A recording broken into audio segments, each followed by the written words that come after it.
Dear students, brand English চ্যানেলে তোমাদের সবাইকে আবার স্বাগত। 2022 সালে জানুয়ারি মাসের এটি প্রথম অ্যাক্টিভিটি টাস্ক ক্লাস 9-এর। ফুল মার্কস আছে 20। প্রতিটি প্রশ্নের সঠিক উত্তর লেখা আছে ইংরেজিতে এবং বুঝতে যাতে কারো কোনো সমস্যা না হয় তাই মূলত উত্তরগুলির বাংলা অনুবাদও করা আছে ইংরেজির পাশাপাশি। সাধ্যমতো চেষ্টা করেছি আমি সম্পূর্ণ অ্যাক্টিভিটি টাস্কটি তোমাদের সামনে তুলে ধরার। তাও কোথাও যদি কারো কোনো বুঝতে অসুবিধা থাকে কমেন্ট বক্সে অবশ্যই কমেন্ট করে জানাবে। ভালো লাগলে লাইক ও সাবস্ক্রাইব করবে এবং পাশে থাকা বেল বাটনটি ক্লিক করবে যাতে এই চ্যানেলের প্রতিটি ভিডিওর আপডেট তোমাদের কাছে সবার আগে পৌঁছায়। তোমাদের এক একটি লাইক ও সাবস্ক্রাইব আমাকে অনেক বেশি অনুপ্রাণিত করে আগামীতে আরও অনেক ভালো ভিডিও নিয়ে আসতে। যাই হোক, চলো তবে শুরু করা যাক। Model activity task class 9। প্রথম গল্পটি যেটা আমরা পাচ্ছি এটা tales of Bhola grandpa, Manoj দাসের লেখা। প্রথম প্যারাগ্রাফটি পড়ি। I remember another funny incident about Bhola Grandpa, related by my father. It had been a rainy afternoon. Bhola Grandpa, wild with excitement, told my father and his friends that he had seen a gang of pirates. They were burying a large box under one of the sand dunes on the seashore by our village. At once, father and his friends started looking for the hidden treasure. Evening passed on to night. Moonlight came in through the clouds. A pack of jackals were howling. It was past midnight. At this point of time, Bhola Grandpa confessed that there were no real treasure. It was all a dream which he had during his midday nap. সম্পূর্ণ প্যারাগ্রাফটির বাংলা অনুবাদ ঠিক প্যারাগ্রাফের নিচেতেই লেখা আছে। তোমরা অনুবাদটি পড়ে নেবে যাতে বুঝতে একটু সুবিধা হয় আরো ভালো করে।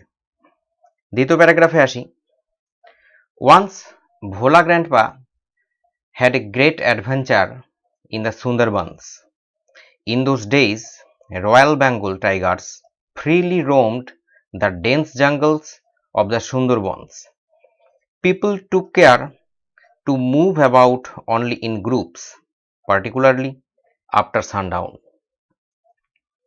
পরের প্যারাগ্রাফে যাই। One evening, Bhola Grandpa was returning from the weekly market. Suddenly, at a distance of about 5 yards behind him, he heard the growl of a Royal Bengal tiger. Bhola Grandpa turned and found the bright gaze of the tiger on his face. পরের প্যারাগ্রাফে যাচ্ছি। Bhola Grandpa instantly climbed up a nearby banyan tree. The tiger roared and circled the tree about 100 times. Then it settled down under a bush without taking its eyes off. With nightfall, the forest grew dark and silent. Bhola Grandpa could hear the tiger beating its tail on the dry leaves. Hour passed. সবগুলি প্যারাগ্রাফেরই কিন্তু বাংলা অনুবাদ ঠিক প্যারাগ্রাফের নিচে নিচেতে দেওয়া। তোমরা ইংরেজির সাথে সাথে বাংলাটিও একটু দেখবে, আশা করি তোমাদের বুঝতে একটু সুবিধা হবে আরো। অ্যাক্টিভিটি টাস্কে যাই। অ্যাক্টিভিটি 1 বলা হয়েছে write the correct answers from the given alternatives. অর্থাৎ এখানে একটি প্রশ্নের জন্য 4টি করে উত্তর দেওয়া আছে, আমাদের একটি উত্তরকে বেছে নিতে হবে। প্রথম, Bhola grandpa had seen a gang of pirates. কখন? উত্তর হবে আমাদের সঠিক D number, in his mid day nap.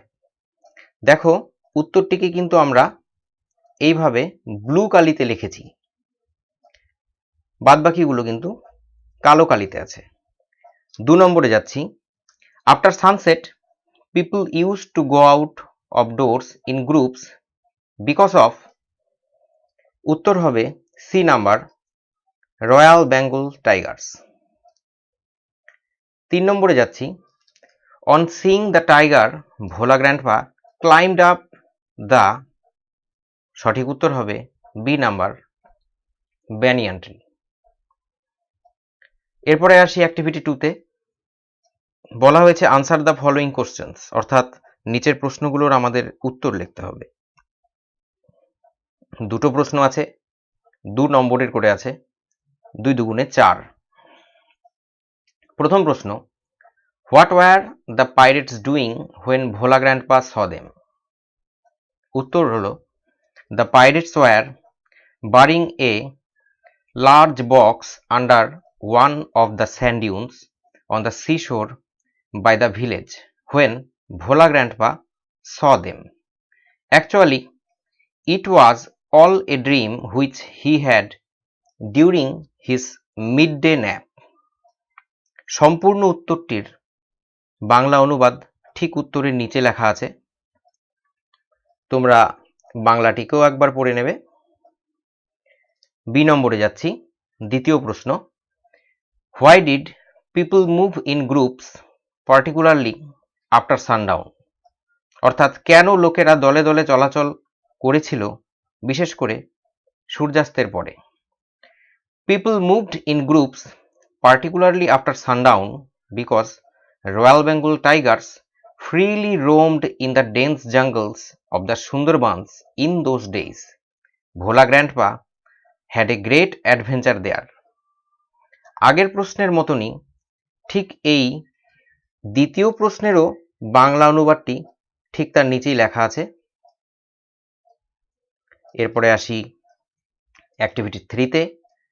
এখানে গ্রামার করতে দেওয়া হয়েছে। আমরা 3টে ন্যারেশন পাব, প্রতিটির জন্য 1 নম্বর করে দেওয়া আছে। প্রথম ন্যারেশন, রাকা said to her sister, comma inverted commaয়, will you go to the library tomorrow? প্রত্যেকটা প্রশ্ন লাল কালিতে লেখা আছে এবং তার উত্তর ব্লু কালিতে লেখা আছে। ঠিক নিচে নিচে তার বঙ্গানুবাদটাও দেওয়া আছে। প্রথম ন্যারেশনের উত্তর হবে, রাকা asked her sister if she would go to the library the next day. দ্বিতীয় প্রশ্ন, mister Roy says, my nephew is very good at sports. যেহেতু এখানে রিপোর্টিং ভার্ব says অর্থাৎ প্রেজেন্ট টেন্সে আছে, আমরা জানি রিপোর্টিং ভার্ব যদি প্রেজেন্ট বা ফিউচার টেন্সে থাকে তাহলে আমরা ন্যারেশন চেঞ্জের সময় টেন্সের চেঞ্জ করি না। তাই উত্তরটি হয়েছে, mister Roy says that his nephew is very good at sports. C নাম্বারে আসি। তৃতীয় narration, my grandmother said to me, comma inverted কমায়, মে ইউ লিভ লং। উত্তরটি হবে, my grandmother wished that I might live long. এরপর আমরা আসব activity 4-এ, যেখানে আমাদেরকে একটি রাইটিং লিখতে হবে। দেখে নিই প্রশ্নটি। Write a story in about 100 words using the following hints. Add a suitable title to the story. অর্থাৎ আমাদের একটি গল্প লিখতে বলা হয়েছে 100 শব্দের মধ্যে দিয়ে। আমরা কিছু পয়েন্টসও পাবো গল্প লেখার জন্য এবং একটি আমাদেরকে টাইটেল দিতে হবে গল্পের ক্ষেত্রে। হিন্টস দেখে নিচ্ছি আমরা কি কি আছে। Art competition, participants include 3 artists.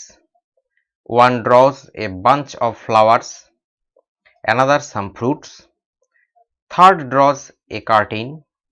Bees sit on the flowers, birds come to eat fruits, curtain deceives the judges, third artist wins the prize. যদিও গল্পের যে হিন্টসগুলো আছে সেগুলো প্রেজেন্ট টেন্সে লেখা আছে, কিন্তু যেহেতু আমরা স্টোরি রাইটিং লিখব, সো আমরা পাস্ট টেন্স ব্যবহার করব, কারণ গল্প লেখার সময় বা স্টোরি রাইটিং এর সময় আমরা সাধারণত পাস্ট টেন্সের মাধ্যমেই রাইটিং লিখে থাকি। তো আমরা মূল রাইটিং এ যাচ্ছি। টাইটেল আছে আমাদের art competition among 3 artists. Once upon a time, there were 3 great artists who lived in a city. They were very expert artists. One day, they participated in an art competition to decide the best artist among them. The first artist drew a bunch of flowers, while the second one painted some fruits. On the other hand, the third artist drew a curtain. All their paintings were absolutely fantastic. The bunch of flowers was so natural that bees sat on the flowers to taste honey. Fruits were drawn so naturally that birds came to eat them. দেখুন প্রথম প্যারাগ্রাফটা যে আমরা লিখেছি, এই যে আমাদের যে প্রথম প্যারাগ্রাফ, এই প্রথম প্যারাগ্রাফের ঠিক নিচেই কিন্তু তার বঙ্গানুবাদটি লেখা আছে। ইংরেজির সাথে সাথে তোমরা বাংলাটিকেও একবার দেখে নেবে। আমরা দ্বিতীয় প্যারাগ্রাফে যাচ্ছি। The judges were amazed to observe all their drawings and went ahead to see the third painting. They saw a curtain and tried to move it to enter into the room. Actually, the curtain was drawn so lively that even the judges were deceived by the curtain. The judges were overwhelmed to see the third painting and declared the third painting as the best of them. The third artist got the prize and won the competition. দ্বিতীয় প্যারাগ্রাফেরও বাংলাটা ঠিক তার নিচেতেই লেখা আছে। যতটা সম্ভব তোমাদের সুবিধার জন্য বাংলা অনুবাদগুলো ইংরেজির পাশাপাশি আমি দিয়ে দিয়েছি। তোমরা একটু ভালো করে দেখে নেবে, আশা করি বুঝতে তোমাদের সুবিধা হবে। আজকের মতো এখানেই শেষ করছি। সবাই ভালো থাকবে, অন্যকে ভালো রাখবে। খুব তাড়াতাড়ি আবার নতুন একটি ভিডিওতে দেখা হবে তোমাদের সাথে। নমস্কার।